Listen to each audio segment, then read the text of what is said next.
নমস্কার। আরও একটা গুরুত্বপূর্ণ আপডেট নিয়ে চলে এলাম। খুব গুরুত্বপূর্ণ ভিডিও। চ্যানেলে ফার্স্ট টাইমে থাকলে চ্যানেলটাকে সাবস্ক্রাইব করে বেল আইকনটা টিপে রাখতে হবে লেটেস্ট গুরুত্বপূর্ণ আপডেট পাওয়ার জন্য। স্টেপ টু স্টেপ আজকের আপডেটটি আপনাদের সামনে তুলে ধরছি। অঙ্গনওয়াড়ি কর্মীদের নিয়ে একটা আপডেট দেবো। অঙ্গনওয়াড়ি কর্মীদের অবসরের পর গ্র্যাচুইটি কিন্তু দিতেই হবে, এমনটি আদালতের নির্দেশ দিয়েছে। দিদিদের জন্য খুশির খবর এইমাত্র ঘোষণা করেছে। কি আপডেট উঠে আসছে, চ্যানেলে ফার্স্ট টাইমে থাকলে চ্যানেলটাকে সাবস্ক্রাইব করে বেল আইকনটা টিপে রাখতে হবে লেটেস্ট নিউ নোটিফিকেশন পাওয়ার জন্য।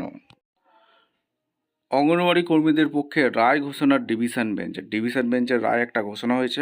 আগরতলা 12ই এপ্রিল অঙ্গনওয়াড়ি কর্মী ও সহায়িকাদের অবসরের পর গ্র্যাচুইটি দেবার একক বিচারপতির নির্দেশের বিরুদ্ধে রাজ্য সরকারের রিট অ্যাপিল খারিজ হয়ে গেছে। 9ই এপ্রিল ত্রিপুরা উচ্চ আদালতের প্রধান বিচারপতি এম.এস. রামচন্দ্র রাও ও বিচারপতি বিশ্বজিৎ ফালিতের ডিভিশন বেঞ্চে রাজ্য সরকারের দায়ের করা রিট অ্যাপিল খারিজ করে দিল। রায় প্রদান করেছে। ঠিক আছে, বিগত 9 মে 2024 সালে 3টি রিট মামলার রায় বিচারপতি এম দত্ত পুরস্কারস্থ অঙ্গনওয়াড়ি কর্মী ও সহায়িকাদের অবসরের পর the payment of gratuity act 1972 অনুযায়ী গ্র্যাচুইটি পাওয়ার অধিকারী বলে সুস্পষ্ট সিদ্ধান্ত প্রদান করেন। পাশাপাশি রাজ্য সরকারের রিট আবেদনকারীদের 7% সুদ সমেত গ্র্যাচুইটি প্রদানের নির্দেশ দেন।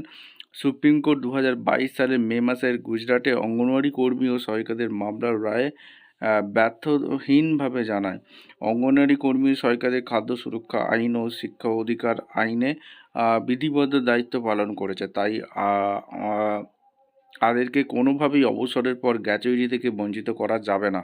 অর্থাৎ অবসরের পর গ্র্যাচুইটি কিন্তু বঞ্চিত করা যাবে না, পরিষ্কার নির্দেশ দিয়েছে সুপ্রিম কোর্টের রায় অনুসারে করে ত্রিপুরা উচ্চ আদালতের বিচারপতি রিট মামলার দুটো রায় প্রদান করেন। এর বিরুদ্ধে রাজ্য সরকার অ্যাপিল করেন।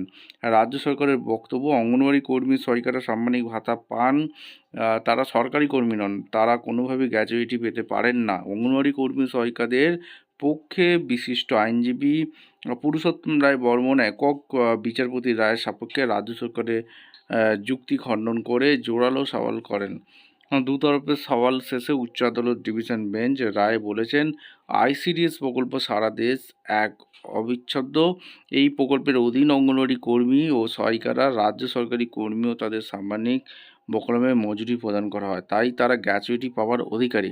উচ্চ আদালতের ডিভিশন বেঞ্চ একক বিচারপতি রায় বহাল রাখায় রাজ্যে 20,000 অঙ্গনওয়াড়ি কর্মী সহায়িকারা সুবিচার পেলেন।